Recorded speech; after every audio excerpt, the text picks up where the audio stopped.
شوہر کے مرنے کے بعد آج 1 ہفتہ ہو گیا تھا کہ نہ تو میری ساس نے رونا بند کیا تھا اور نہ ہی ہم پر اس کے ظلم کم ہوئے تھے۔ اور آج تو حد ہی ہو گئی جب میری ساس نے شام کے وقت بچوں کو روٹی نہ کھانے دی۔ میرے بچوں سے روٹی چھینتے ہوئے میری ساس کو ذرا بھی ترس نہیں آیا تھا۔ میری ساس نے یہ کہتے ہوئے انہیں اور مجھے گھر سے دھکے دے کر نکال دیا کہ تم لوگ منحوس ہو، میرے جوان بیٹے کو نگل گئی۔ میں نے اپنی ساس کی بہت منت سماجت کرتے ہوئے کہا کہ مجھ پر رحم کھائیں، یہ بچے آپ کے اکلوتے بیٹے کی نشانی ہیں، ان پر ظلم نہ کریں۔ میں اس وقت اپنے بچوں کو لے کر کہاں جاؤں گی؟ مجھے گھر پر ہی کوئی کونا دے دے، میں ساری زندگی آپ کی خدمت کروں گی، کبھی آپ کو شکایت کا موقع نہیں دوں گی۔ میرے لاکھ روکنے پر بھی میری ساس نے میری ایک نہ سنتے ہوئے مجھے میرے 3 بچوں سمیت گھر سے نکال دیا اور دروازہ بند کرتے ہوئے کہا، چلی جاؤ یہاں سے، پلٹ کر کبھی دوبارہ میرے گھر قدم نہ رکھنا، ورنہ مجھ سے برا کوئی نہیں ہوگا۔ اس سب زیادتی کے بعد بھی میں اپنے بچوں کے ساتھ کتنی دیر تک اپنی ساس کے گھر کا دروازہ پیٹتی رہی، روتی رہی، لیکن میری ساس نے میری عدت کا بھی خیال نہیں کیا اور مجھے میرے بچوں کے ساتھ گھر سے باہر نکال دیا۔ میں اس وقت اپنے 3 بچوں کو لے کر کہاں جاتی، کیونکہ میرے پاس تو دنیا میں اور کوئی ٹھکانہ ہی نہیں تھا۔ میں تو پہلے ہی یتیم تھی اور مجھے میری خالہ نے پالا تھا۔ شادی کے بعد سے میری خالہ نے بھی پلٹ کر کبھی میری خبر نہیں لی تھی۔ میں اپنی خالہ کے سر پر ایک ایسا بوجھ تھی جسے خالہ نے شادی کرنے کے بعد اپنے سر سے ایسے اتار پھینکا کہ پھر کبھی میری طرف دیکھنا بھی مناسب نہیں سمجھا۔ خالہ نے جب سے میری شادی کی تھی تب سے کبھی یہ جاننے کی کوشش تک نہیں کی تھی کہ میں اپنے سسرال میں کیسی ہوں، زندہ بھی ہوں یا مر گئی ہوں۔ ان حالات میں اپنی خالہ کے گھر بھی نہیں جا سکتی تھی۔ کافی دیر تک انتظار کرنے کے بعد بھی جب میری ساس نے گھر کا دروازہ نہ کھولا تو میں اپنے بچوں کو لیے وہاں سے جانے لگی۔ میں نہیں جانتی تھی کہ میرے قدم کس طرف اٹھ رہے۔ آنکھوں میں آنسو لیے اور بے بسی کی حالت میں اپنے بچوں کے ہمراہ بس چلتی جا رہی تھی۔ میری آنکھوں سے زاروں قطار آنسو بہہ رہے تھے۔ میں اپنی قسمت کو کوس رہی تھی اور روتے ہوئے دل میں یہی سوچ رہی تھی کہ میں نے کیا قسمت پائی ہے۔ شوہر کے ہوتے ہوئے بھی میں اپنی ساس اور شوہر کے ظلم و ستم برداشت کرتی آ رہی تھی، اور آج جب میرے سر سے شوہر کا سایہ بھی اٹھ چکا تو میری ساس کو تب بھی میری ذات پر ترس نہیں آ رہا تھا۔ میری ساس نے میری پرواہ نہ کرتے ہوئے ان یتیم بچوں کا بھی خیال نہیں کیا۔ میرے دل میں طرح طرح کے سوال اٹھ رہے تھے۔ میں اپنے ہی اندر ابھرتی ایک جنگ کا مقابلہ کر رہی تھی۔ انہی سوچوں کے ساتھ چلتے چلتے میں اپنے گاؤں سے کافی دور نکل آئی۔ یہاں آنے کے بعد مجھے اس بات کا احساس ہوا کہ میں اپنے گاؤں سے دوسرے گاؤں آ چکی ہوں۔ تبھی میں تھکی ہاری گاؤں میں بنے ایک چھوٹے سے پارک میں جانے لگی۔ میں اپنے بچوں کو ساتھ لیے پارک کے اندر داخل ہوئی اور غم سے نڈھال پارک میں لگے ایک بینچ پر بیٹھ گئی۔ میں بینچ پر بیٹھی گہری سوچ میں ڈوبی تھی۔ اب میں اپنے آنے والے وقت کے بارے میں سوچ رہی تھی کہ آخرکار اب میں کیا کروں گی؟ ایسی کون سی جگہ ہے جہاں مجھے پناہ مل سکتی ہے؟ میں نے دارالامان جانے کا سوچا، لیکن 3 بچوں کے ساتھ دارالامان جاتے ہوئے بھی مجھے خوف آ رہا تھا، کیونکہ میں نے سن رکھا تھا کہ دارالامان کے حالات اچھے نہیں ہیں۔ مجھے کوئی بھی ٹھکانہ نظر نہیں آ رہا تھا، کوئی راستہ میری سمجھ میں نہیں آ رہا تھا۔ میں زاروں قطار رو رہی تھی اور اپنے رب سے دعا کر رہی تھی کہ مجھے ایسا کوئی راستہ دکھا جسے اپنانے کے بعد میری تکلیفوں میں کچھ تو کمی آ جائے۔ میں نے اپنی بچیوں کی طرف نظر دوڑائی۔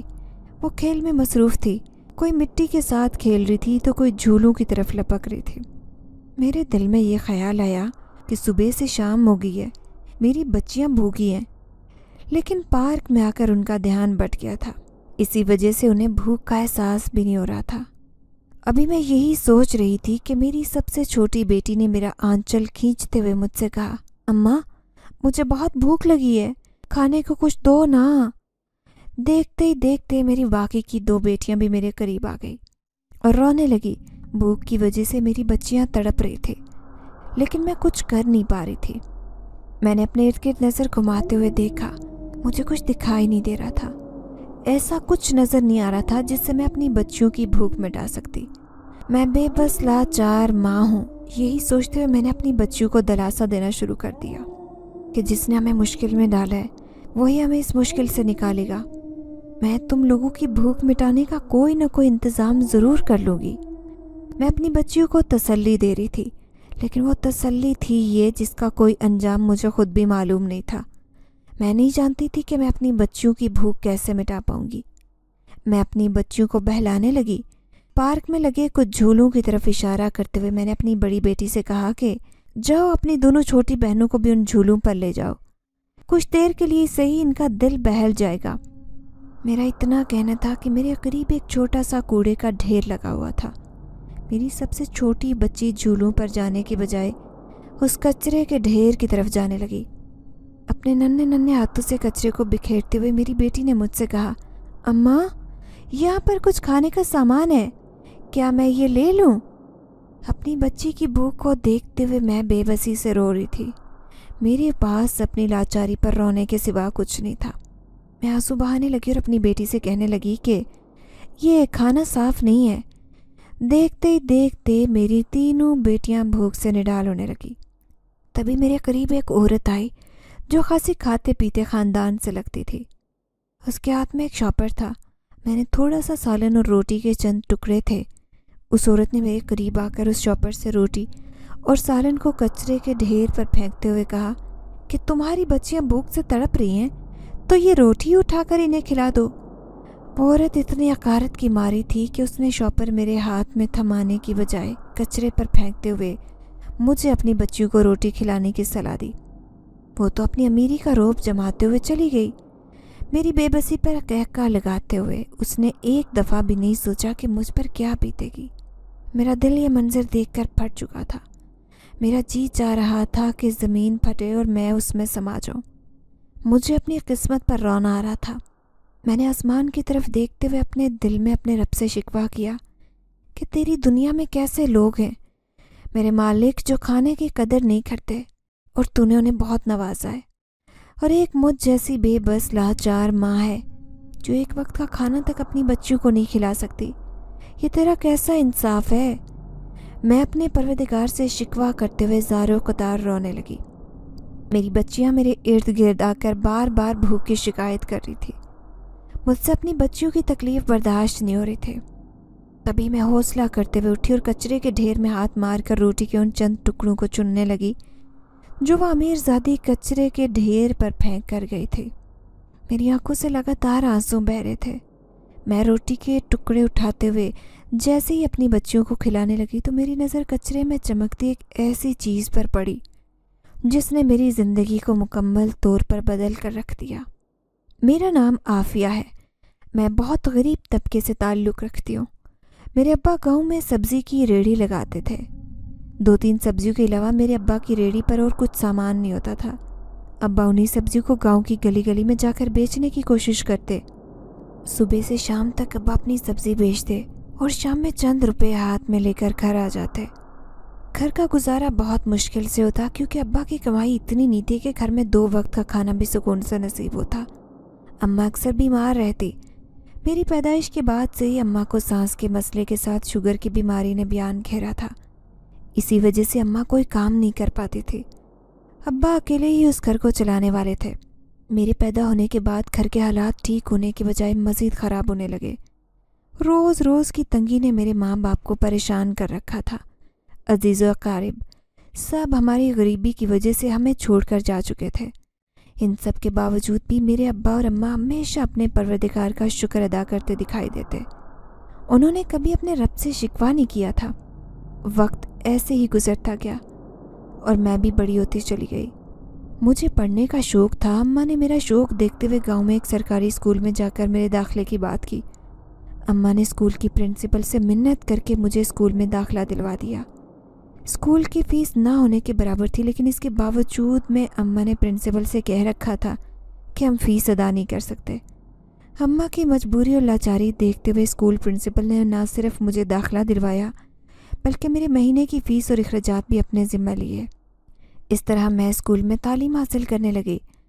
جب میں 6 سال کی ہوئی تو میرے ساتھ ایک ایسا حادثہ پیش آیا جس نے میری پوری زندگی کو ہلا کر رکھ دیا۔ اسکول کی کینٹین پر میں اپنی ٹیچر کا کچھ سامان لینے گئی تو کینٹین کے مالک نے مجھے مفت میں چیزیں دینے کے بہانے بلایا اور میرے ساتھ غلط کرنے کی کوشش کی۔ یہ روز کا معمول ہو گیا۔ وہ میرا کبھی ہاتھ پکڑتا، کبھی اپنے پاس کھینچتا اور بدتمیزی کرنے لگتا۔ जब मैंने ये बात स्कूल की प्रिंसिपल को बताई तो प्रिंसिपल ने स्कूल की बदनामी के डर से मुझे चुप रहने को कहा। मैं छोटी बच्ची थी, बहुत ज़्यादा डर गई। अब मुझे स्कूल जाते हुए डर लगता। अम्मा रोज़ मुझे स्कूल के लिए उठाती और मैं रोज़ नित नए बहाने बनाती। स्कूल के नाम से मेरा दिल घबराता। अम्मा ने मेरे साथ ज़बरदस्ती भी की, मगर मैं मुसलसल स्कूल ना जाने की रट लगाए हुए थी।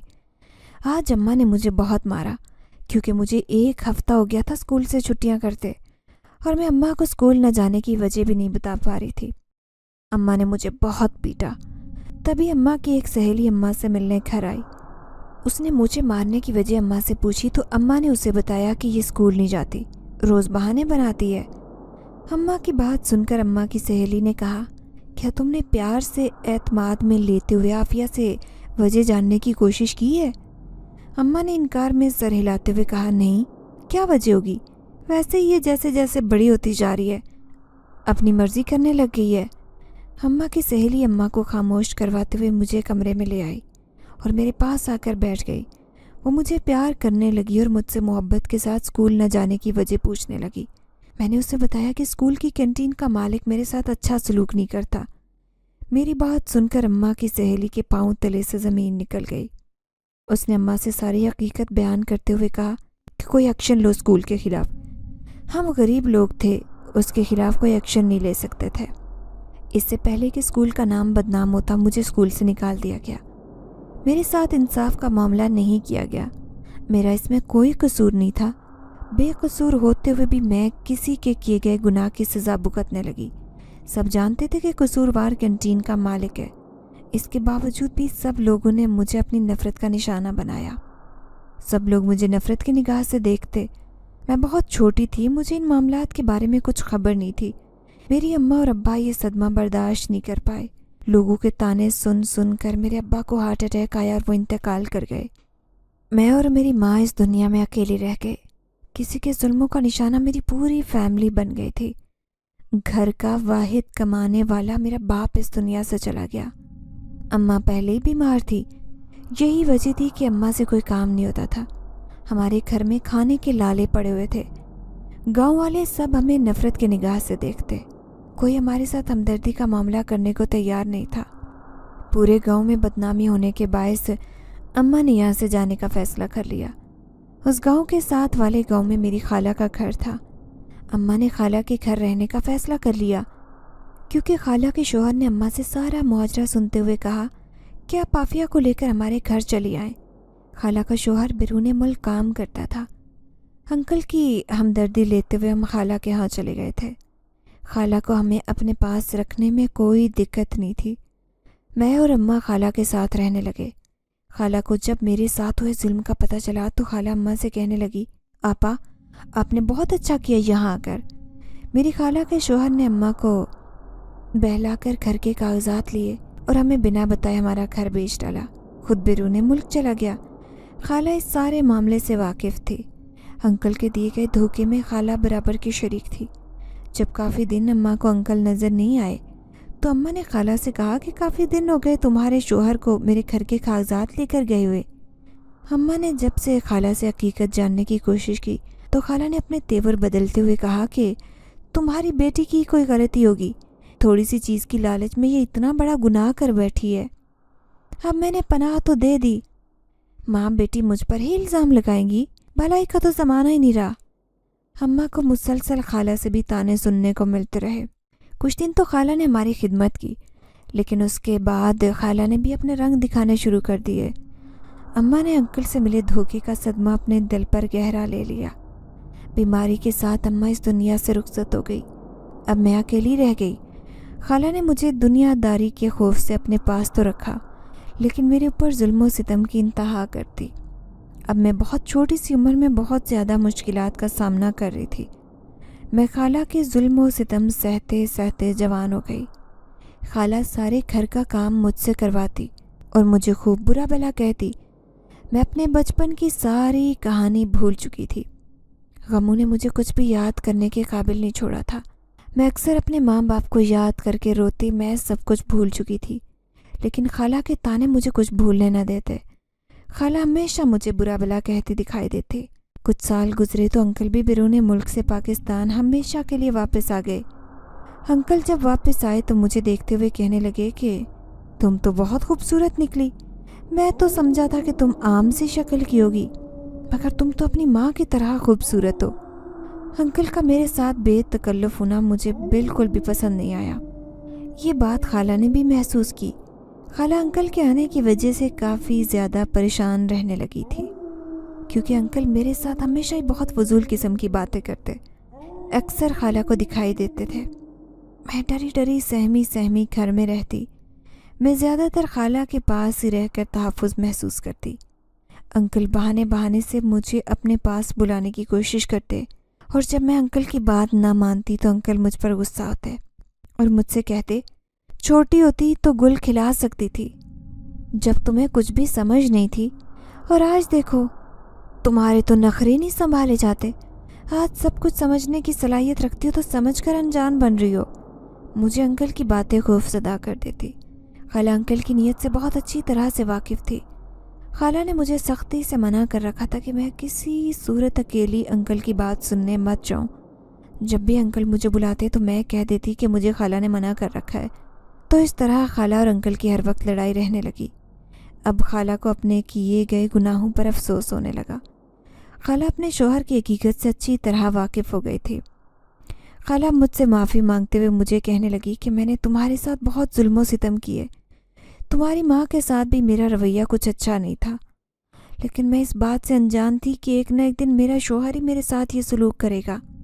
खाला मुझसे कहने लगी कि मुझे तुम्हारी इज्जत की फ़िक्र है। ऐसा न हो कि तुम्हारे अंकल तुम्हारे साथ कोई गलत कर जाएं कुछ। तभी खाला ने मुझसे कहा कि मैं अपनी ज़िंदगी में किसी अच्छी जगह तुम्हारा देखकर रिश्ता करना चाहती हूँ, शादी करना चाहती हूँ। मुझे भी खाला के फ़ैसले पर कोई एतराज़ नहीं था, लेकिन मैं अपनी किस्मत से बहुत डर चुकी थी। मैंने खाला के फ़ैसले पर हामी भरते हुए शादी के लिए हाँ कर दी। ये बात अंकल को बिल्कुल भी गवारा नहीं थी। अंकल ने खाला को बेइंतहा मारा पीटा। अंकल मेरी शादी करने के ख़िलाफ़ थे, जबकि खाला ने गांव वाले कुछ लोगों को साथ मिलाकर एक जगह मेरा रिश्ता देखकर मेरी शादी तय कर दी और मुझे घर से बाइज़्ज़त रुखसत करने का फ़ैसला किया। आज मेरी शादी थी और मैं दुल्हन बनी अपने बारात के आने का इंतज़ार कर रही थी। मेरे दिल में कई अरमान जाग उठे। मैं सोच रही थी कि जिस कदर सख्ती मैंने अपनी खाला के घर या अपनी ज़िंदगी में जी ली है, अब शादी के बाद मुझे किस कदर खुशियाँ नसीब होंगी। आज मैं बेहद खुश थी। खुश होने के साथ मैं अपने माँ बाप को याद करके उदास थी। आज अगर मेरे अम्मा अब्बा ज़िंदा होते तो वो मुझे दुल्हन के लिबास में देखकर बहुत खुश होते। अभी मैं उन्हीं सोचों में गुम थी कि खाला ने मुझे अंदर आते हुए कहा कि मौलवी साहब निकाह के लिए आए हैं। मैंने घूंघट ओढ़ रखा था। मौलवी साहब आए और निकाह के लिए मुझसे इजाज़त लेने लगे। कुछ ही देर में मेरा निकाह अफजल के साथ हो गया और मैं अफजल की शरीक हयात बनकर उसके घर हमेशा के लिए चली गई। जाते वक्त भी खाला ने मुझसे हाथ जोड़कर अपने किए गए जुल्मों की माफ़ी मांगी। मेरा दिल तकलीफ़ महसूस कर रहा था। इस घर में मेरा बचपन गुजरा था। इस घर को छोड़ते हुए मुझे बेइंतहा तकलीफ़ महसूस हो रही थी। हालांकि उस घर के साथ मेरी कुछ अच्छी यादें वाबस्ता नहीं थी, लेकिन फिर भी मुझे ये घर छोड़ते हुए बुरा लग रहा था।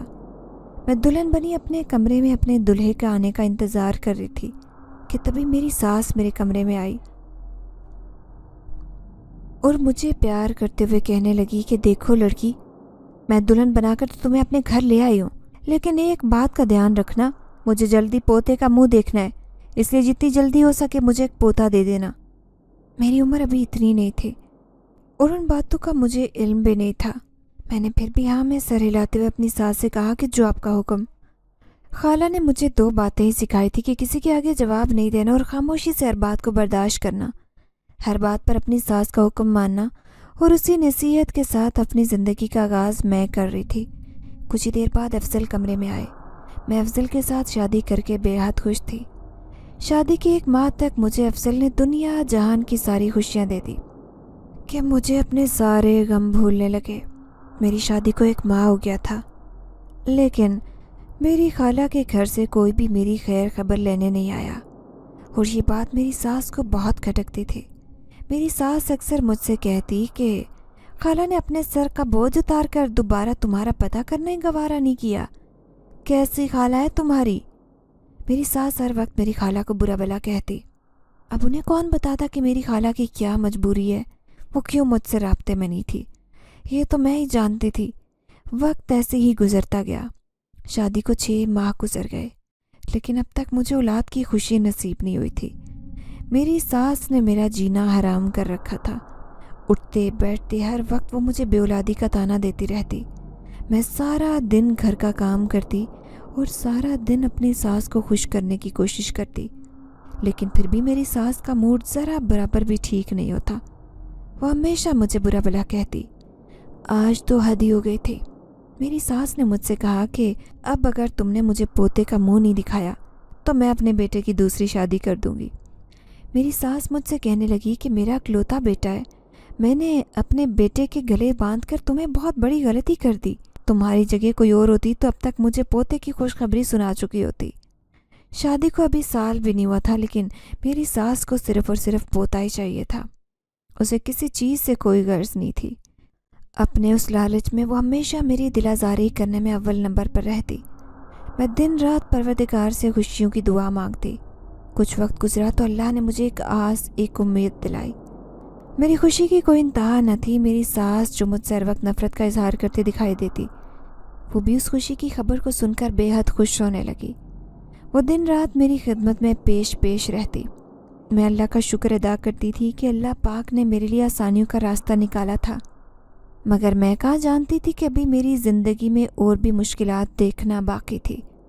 जैसे जैसे वक्त गुजरता जा रहा था, वैसे वैसे मुझे और ज़्यादा परेशानी का सामना करना पड़ रहा था, क्योंकि मेरी सास उठते बैठते मुझे एक ही बात कहती थी कि मुझे पोती नहीं चाहिए, मुझे पोता चाहिए।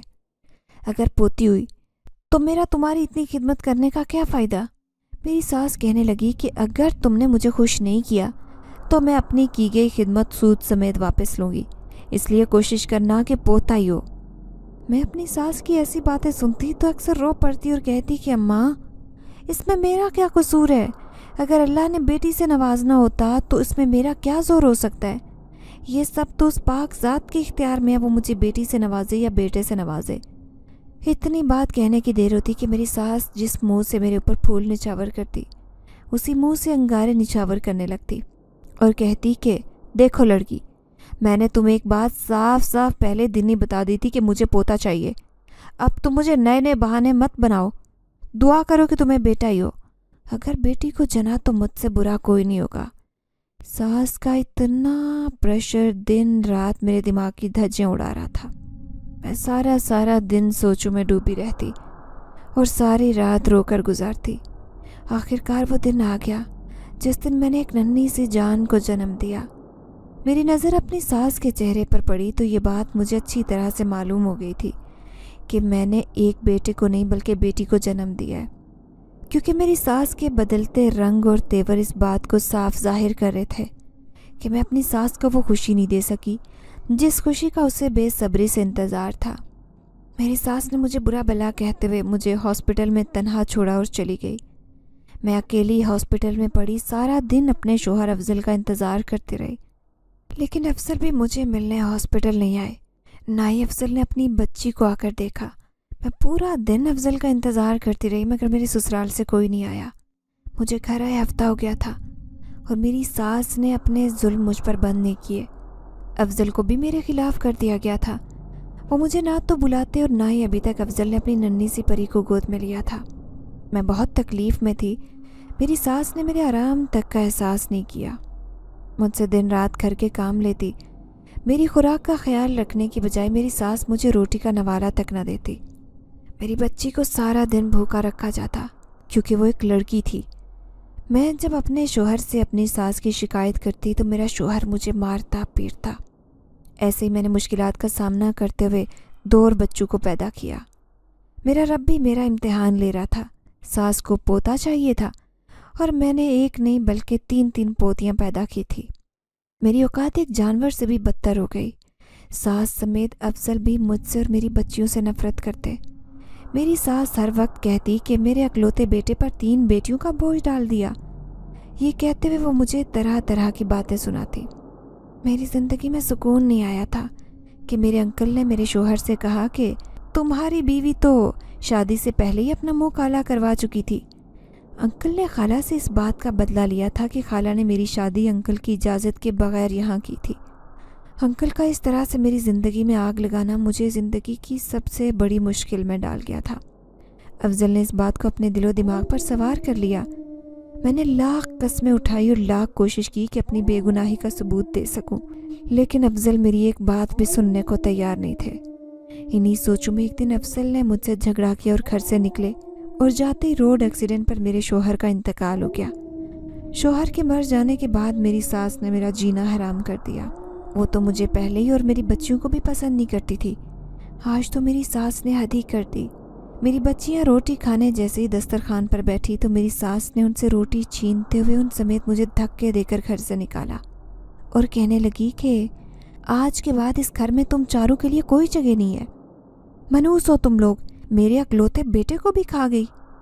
میں کئی گھنٹے تک گھر کا دروازہ پیٹتی رہی، اپنی ساس کی منت سماجت کرتی رہی کہ مجھے اس طرح گھر سے مت نکالیں، میں بچیوں کو لے کر کہاں در در کی ٹھوکریں کھاتی پھروں گی۔ میں نے ساس کی منتیں کی اور دروازہ پیٹتی گئی، لیکن اس نے میرے منہ پر دروازہ بند کیا اور دروازہ نہ کھولا۔ میں نے وہاں سے جانے کا فیصلہ کیا، ننھی بچیوں کو ساتھ لیتے گاؤں سے نکلنے لگی۔ میں نہیں جانتی تھی کہ میری منزل کہاں ہے۔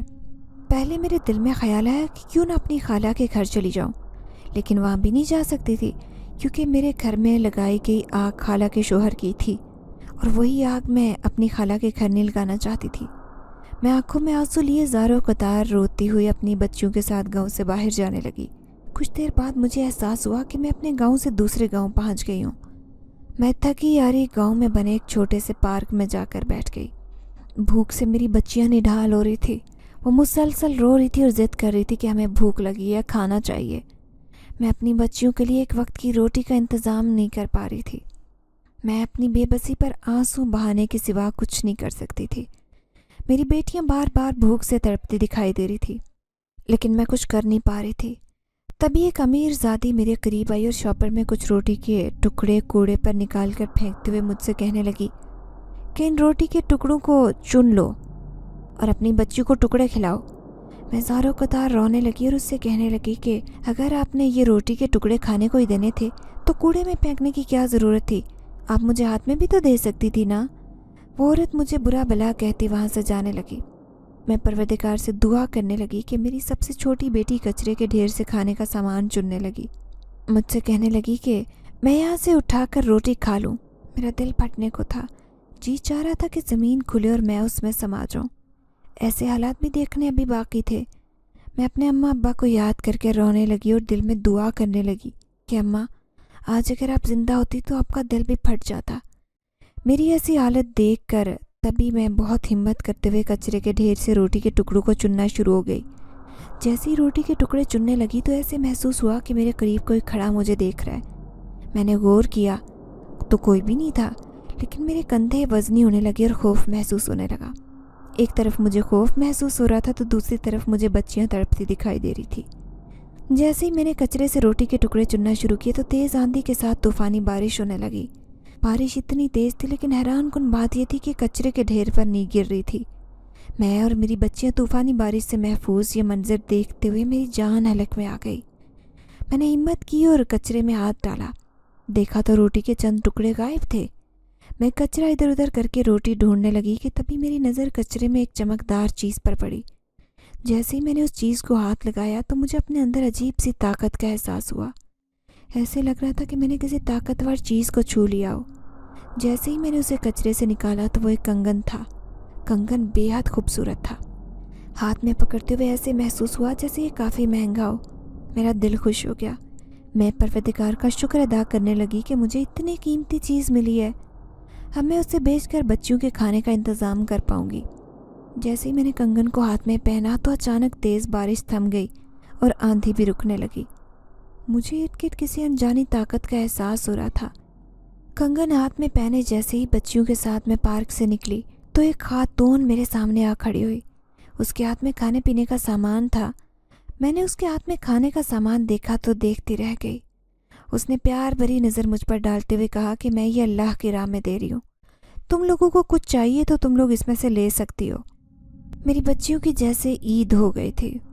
वो खुशी से झूम उठी और कहने लगी कि हमें तो बहुत भूख लगी है, आज सुबह से भूखे हैं। खातून ने मेरी बच्चियों से कहा कि मैं जानती हूँ तुम लोग भूखी हो, इसीलिए तो मैं तुम लोगों के लिए ये सामान ले आई हूँ।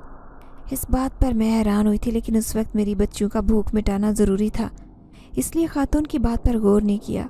कुछ देर बाद खातून ने हमें पेट भरकर खाना खिलाया और कहने लगी कि चलो मेरे साथ, मैं सब जानती हूँ कि तुम लोगों के पास सर छुपाने को जगह नहीं है, आज की रात मेरे घर रुक जाओ। मुझे खौफ महसूस हो रहा था, क्योंकि ये औरत मेरे लिए अनजान थी, मगर उसके साथ ना जाने से भी मुझे कोई भला होने वाला नहीं था, क्योंकि मेरे पास कोई ठिकाना नहीं था। बच्चियों को लेकर आधी रात को कहाँ सर छुपाती। मैं हिम्मत करते औरत की बात मानते उसके साथ जाने लगी। कुछ ही देर का सफ़र तय करने के बाद हम लोग एक सुनसान सड़क पर पहुँचे। सुनसान सड़क पर उस औरत का घर था। उस सड़क के करीब एक ही घर था और वो उस औरत का था। इसके अलावा कोई घर दूर तक दिखाई नहीं दे रहा था। मैं घबराते हुए उससे पूछने लगी कि आप इस कदर सुनसान जगह पर रहती हैं। तभी उसने मुझे बताया कि हाँ, इस सुनसान सड़क के करीब ही तो वह पार्क है जहाँ से मैं तुम लोगों को लेकर आई हूँ। जैसे ही मैंने पीछे मुड़कर देखा तो वाकई पार्क मेरी आंखों के सामने था, लेकिन जब चलकर आई तो ऐसे महसूस हुआ कि न जाने कितनी दूर चलकर आई हूँ। मैं इन सब बातों से हैरान हो रही थी, लेकिन थकी हारी अब सिर्फ आराम करना चाहती थी। तभी औरत ने अपने घर का दरवाज़ा खोलते हुए मुझसे कहा कि बेफिक्र होकर जब तक चाहो इस घर में रह सकती हो। मैं अंदर दाखिल हुई तो औरत के घर में एक बच्ची थी। मेरे पूछने पर उसने बताया कि ये बच्ची मेरी है। मेरे दिल को हौसला हुआ कि इसके घर में हम महफूज हैं, हमें किसी किस्म की परेशानी का सामना नहीं करना पड़ेगा। मेरी उस औरत ने सोने के लिए नरम बिस्तर भी बनाया। जैसे ही हम लोग बिस्तर पर लेटी तो गहरी नींद सो गई। मैंने ख्वाब में देखा कि एक सफ़ेद पोश औरत मेरे सामने खड़ी थी। वो मुझे सोने का कंगन देते हुए कहने लगी, इसे अपने हाथ में पहनो, तुम्हारी मुश्किलें परेशानियां आसान हो जाएंगी, और जिस दिन तुमने इसे बेचने का सोचा उस दिन तुम्हारे लिए फिर से मुश्किलात के रास्ते खुल जाएंगे। सफ़ेद पोश औरत मुझसे कहने लगी कि ये कंगन तुम्हारी आसानियों का ज़रिया है। ये कहते हुए वो मेरी आंखों से ओझल हो गई और खौफ के मारे मेरी आंख खुल गई। जैसे ही मैंने कलाई पर गौर किया तो ये वही कंगन था जो मैं ख्वाब में देख रही थी। उस कंगन को देखते हुए सोचने लगी कि ये बात हकीकत है कि जब से मैंने इस कंगन को कलाई में पहना है तब से मेरे लिए रास्ते आसान होते चले गए। हम सुबह से लेकर रात तक भूखे थे, किसी ने भी खाने का टुकड़ा नहीं दिया था, और ये कंगन पहनते ही मुझे उस औरत ने खाने का सामान दिया। रहने को छत नहीं थी, वो भी औरत ने हमें दी। मैं दिल में सोचने लगी कि इस कंगन को क्यों बेचूं। जब ये कंगन मेरे लिए आसानी पैदा कर रहा है तो मैं इसे नहीं बेचूंगी। लेकिन मैं इस बात से हैरान थी कि एक बेजान चीज़ हमारे लिए कैसे आसानी के रास्ते निकाल सकती है। मैंने अपनी बच्चियों की तरफ नज़र डालते हुए परवरदिगार से दुआ की कि मुझे किसी मुश्किल का सामना ना करना पड़े। मैं तो अपनी ज़िंदगी से तंग आ गई हूँ, न जाने सुबह कहाँ जाना होगा। अगर इस औरत ने भी मुझे घर में रहने की जगह ना दी और निकाल दिया तो मैं क्या करूँगी। मैं सास के बारे में सोचने लगी कि उसने मेरी इद्दत का भी ख्याल नहीं किया और मुझे घर से निकाल दिया। किस कदर जालिम औरत थी। मिली जुली परेशानियां मेरे दिमाग पर सवार होने लगी। तभी रोते हुए मैंने अपने हाथ की तरफ देखा। जैसे ही मेरा आंसू उस कंगन पर गिरा तो ये कंगन तेज़ रोशनी से चमकने लगा। मैं बहुत घबरा गई। डर के मारे जैसे ही मैंने कंगन हाथ से उतारने की कोशिश की तो कंगन मेरे साथ चिपक गया। ऐसा लगता था कि ये कभी नहीं उतरेगा। मैं बहुत खौफजदा हो गई कि अचानक मेरे सामने वही सफ़ेद पोश औरत नजर आई। मैं उसे देखकर घबरा गई। तभी मैंने उससे पूछा कि आप कौन हो और ये क्या हो रहा है, आपका इस कंगन से आखिर क्या रिश्ता है। वो औरत मुस्कुराने लगी और मुझसे कहने लगी कि मैं जिन्नात की मलिका हूँ और ये कंगन एक जादुई कंगन है। मेरा काम मजबूर और लाचार लोगों की मदद करना है। जब मैंने तुम्हें पार्क में ऐसे रोते हुए देखा तो मेरा दिल भर आया, इसीलिए मैंने तुम्हें ये जादुई कंगन देकर तुम्हारी मदद करना चाही। मैंने जब उस जिन्नात की मलिका की बात सुनी तो थर थर कांपने लगी। मेरे जिस्म से जान निकल गई। मुझ में बिल्कुल ताकत नहीं थी एक कदम भी आगे बढ़ाने की। मैं बिस्तर पर गिर गई। वो मेरे करीब आकर बैठ गई और मुझसे कहने लगी, देखो परेशान होने की ज़रूरत नहीं, मैं एक रहम दिल मलिका हूँ। मेरा मकसद तुम्हें परेशान करना नहीं बल्कि तुम्हारी मदद करनी है। जब तक ये कंगन तुम्हारे पास रहेगा तुम्हारे लिए ज़िंदगी के रास्ते आसान रहेंगे। जैसे ही तुमने इस कंगन को बेचने का ख्याल भी अपने मन में लाया तो परेशानी में गिर जाओगी। मलिका जिन्नात मुझसे कहने लगी कि तुम्हारे दिल में ये ख्याल आया कि कंगन बेचकर बेटियों का पेट पाल लूं, तभी मजबूरन मुझे ज़ाहिर होना पड़ा, नहीं तो मैं तुम्हारे सामने ज़ाहिर नहीं होना चाहती थी। मैंने उस मलिका की तमाम बात सुनी तो मेरा दिल भर आया। मैं फिर से रोने लगी। उसने मुझे साथ लगाते हुए कहा कि मुझे खुद से कभी अलग मत समझना, मैं हमेशा तुम्हारी मदद के लिए तुम्हारे साथ रहूँगी। जब तुम्हें मुश्किल पेश आए तो तुम इस कंगन को हल्का सा रगड़ना, मैं फ़ौरन तुम्हारे सामने हाजिर हो जाऊँगी। इतना कहते हुए मलिका जिन्नात अचानक से गायब हो गई। जिस घर में हम बैठे थे वो घर बिल्कुल खाली हो गया। मैं समझ गई कि वो औरत जो हमें इस घर में लाई थी वो कोई और नहीं बल्कि वही जिन्नात की मलिका थी। ना उस घर में वो बच्ची नज़र आ रही थी और ना औरत नज़र आ रही थी। अब मुझे उस घर में ज़रा भी खौफ महसूस नहीं हो रहा था। सुबह हुई तो मैंने अपनी बच्चियों को अपने समेत उसी पार्क में सोए पाया। वो घर, औरत, बच्ची सब आंखों का धोखा था। वो सब कुछ जादुई ताकत का नतीजा था। अब मुझे समझ आ गया कि वो सब कुछ जादू जैसा था। जैसे ही सुबह हुई तो वो जिन्नात की मलिका वापस चली गई तो सब कुछ ख़त्म हो गया। अब मैं समझ गई थी कि मुझे क्या करना है। जब से मैंने ये कंगन अपनी कलाई में पहना था, उस कंगन ने मेरी ज़िंदगी को बदल कर रख दिया। मेरी किस्मत को इस तरह चमकाया कि लोगों को मेरी किस्मत पर रश्क आने लगा। उस जादुई कंगन की मदद से एक बहुत बड़ा खूबसूरत घर रहने को मिला। जब जब मैं नमाज़ पढ़ती और जाए नमाज उठाती तो नीचे पैसों का ढेर होता। कुछ ही दिन में मैं गांव के अमीर तरीन घरों में शुमार होने लगी। मेरी बेटियां और मैं बेहद खुश थी। जिस कदर मैंने अपनी ज़िंदगी में मुश्किलात और परेशानियों का सामना किया था, वो सब मुश्किलात परेशानियां ख़त्म हो चुकी थी। मैं खुशगवार ज़िंदगी गुजार रही थी। ऐसे ही मेरी बेटियां जवान होने लगी। फिर एक दिन मुझे ये खबर मिली कि मेरी सास की तबीयत ठीक नहीं। वो मेरी तलाश में एक दफ़ा मिलना चाहती हैं। पहले तो मेरे दिल में ख्याल आया कि जिस कदर जुल्म सितम मेरी सास ने मुझ पर किए थे, मुझे कभी मिलने के लिए नहीं जाना चाहिए था। फिर दिल में खुदा खौफी करते हुए दिल चाहा कि एक दफ़ा अपनी सास से ज़रूर मिलूं। मैं बच्चियों को साथ लेकर नहीं गई। मैं अकेली सास से मिलने के लिए चली गई। जैसे ही गाड़ी से नीचे कदम रखा और घर का दरवाज़ा खटखटाया, मुझे वो सारा मंजर याद आने लगा। मैं सोचने लगी, यही वो बंद दरवाज़ा था ना जिसे खोलने के लिए मैंने 1000 बार मिन्नत की थी, लेकिन दरवाज़ा फिर भी मेरे मुंह पर बंद ही रहा। मेरी आंखों में आंसू आ गए, मगर मैं अपना दिल बड़ा करते हुए दरवाज़ा खटखटाने लगी। जैसे ही दरवाज़ा खटखटाया तो अंदर से एक आंटी बाहर आती दिखाई दी। मैंने उनसे कहा कि मुझे माँ जी से मिलना है। वो मेरे मुंह से माँ जी का लफ्ज़ सुनते हुए समझ गई कि मैं उनकी बहू हूँ। वो फ़ौरन दरवाजे से पीछे हटी, मुझे अंदर जाने दिया। जैसे ही अपनी सास के कमरे में गई तो मेरी सास के कमरे से एक अजीब किस्म की बदबू आ रही थी। इस कदर गंदी बू थी कि वहाँ खड़े होना महाल था। मैंने दरवाज़ा खोलते हुए सास के बिस्तर पर देखा। मेरी सास का बुरा हाल था। तबीयत इस कदर ख़राब थी कि उनसे हिला तक नहीं जा रहा था। मुझे देखते ही वो ज़ारो कतार रोने लगी और हाथ जोड़कर अपने किए गए जुल्मों की माफ़ी मांगने लगी। मुझसे अपनी सास की हालत बर्दाश्त नहीं हो रही थी। तभी मेरी सास ने कहा कि मेरी पोतियाँ कहाँ हैं? तुम मेरी पोतियों को साथ लेकर नहीं आई? मेरी आंखों में आंसू थे और लहजा गम से भरा पड़ा था। मैं गम से भरे लहजे में उन्हें कहने लगी, यहाँ कैसे लेकर आती? आप ही का तो हुक्म था कि वो आपकी कुछ नहीं लगती। माँ जी, आपको याद है कि आपने तो नन्ही सी बच्चियों को धक्के देकर इस घर से निकाला था। मेरी सास ज़ारो कतार रो रही थी और मुसलसल अपने मुंह से यही अल्फाज निकाल रहे थे कि मेरी बच्चियाँ एक दफ़ा मुझसे मिला दो। मैं आज तक तुम्हारे इंतज़ार में ज़िंदा हूँ। मुझसे बहुत बड़ा गुनाह हुआ। मैंने उन यतीम बच्चियों के सर पर हाथ रखने की बजाय उन्हें दर बदर की ठोकरें खाने के लिए छोड़ा। खुदा के लिए मुझ पर रहम करो, मुझे मेरी बच्चियों से मिलवा दो। मैं ये जान चुकी थी कि मेरी सास पूरी तरह से टूट चुकी हैं। उनके पास वक्त भी बहुत कम है, लेकिन फिर भी अल्लाह के घर की मुझे पूरी उम्मीद थी। मैंने अपनी सास को तसल्ली देते हुए कहा कि आप पहले मेरे साथ डॉक्टर के पास चलें, उसके बाद आपको अपनी बच्चियों से भी मिलवा दूंगी। आज भी मेरी ज़ुबान लड़खड़ा रही थी अपनी बेटियों को उनकी पोतियां कहते हुए। आज भी मेरा दिल खौफ के मारे घबरा रहा था। मैंने अपने ड्राइवर की मदद से अपनी सास को गाड़ी में डाला और शहर के बहुत बड़े हॉस्पिटल में ले गई। वहाँ मेरी सास का अच्छे से चेकअप होने के बाद उनकी बीमारी के बारे में पता चला और उनकी मेडिकेशन शुरू की गई।